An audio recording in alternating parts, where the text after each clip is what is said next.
আরে জুই, মা পায়েস রান্না করছিল, তাই তোমার জন্য নিয়ে আসলাম। তোর কি খবর? পড়াশোনার কি অবস্থা? পরীক্ষা কবে? পরীক্ষা সামনের সপ্তাহে। চাচি, ফরিদ ভাইরে দেখতেছি না যে, বাড়িতে নাই? আর কইস না, কালকে ইন্টারভিউ দিতে গেছিল, ছাতাটা হারায় ফেলছে। আসার সময় বৃষ্টিতে ভিজা জ্বর বাঁধাইছে। এই যে শুয়ে রয়েছে এখন। আয় ঘরে আয়।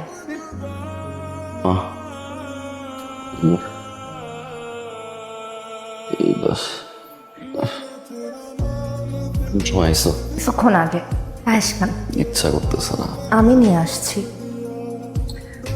আমি খাওয়াই দিতেছি। আমি বললাম না আমি খাওয়াই দিতেছি। খুব আসছে হিরোগিরি দেখাইতে। আমি বলছিলাম নিজের বৃষ্টিতে ভিজে তার ছাতা আমাকে দিয়ে দিতে। জ্বর আসছে, খুব ভালো লাগতেছে না এখন? খেয়াল রাখতে গেলে দোষ। খুব আসছে আমার খেয়াল রাখতে। আমি আপনাকে বলছি আমার খেয়াল রাখতে। কিছু বলতে পারে না, আবার খুব বড় করে খেয়াল রাখতে। শুনেন, যেদিন নিজের থেকে বলতে পারতেন সেদিন এসব খেয়াল রাখার কথা বললাম। আমি আসি। সাবধানে যাও। আপনি আসবেন না? উঠেন, আমাকে গেট পর্যন্ত আগায় দিবেন। খুব হইছে একটা।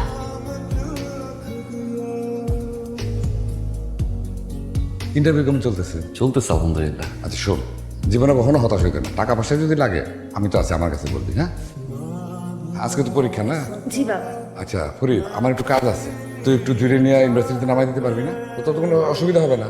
জি তাহলে মা, ফরিদের সাথে যা, একটু সাবধানে নিয়ে যাস। এখানে দাঁড়া। কোনো সমস্যা? না তো, জায়গাটা সুন্দর তাই থামাইতে বললাম। তোমার পরীক্ষার সময় হয়ে যাচ্ছে। পরীক্ষা? আমার? কে বলছে? চাচা রান্না বলো তোমার পরীক্ষা। আব্বা জানে পরীক্ষা আছে, কিন্তু পরীক্ষা আমার না, আপনার। মানে?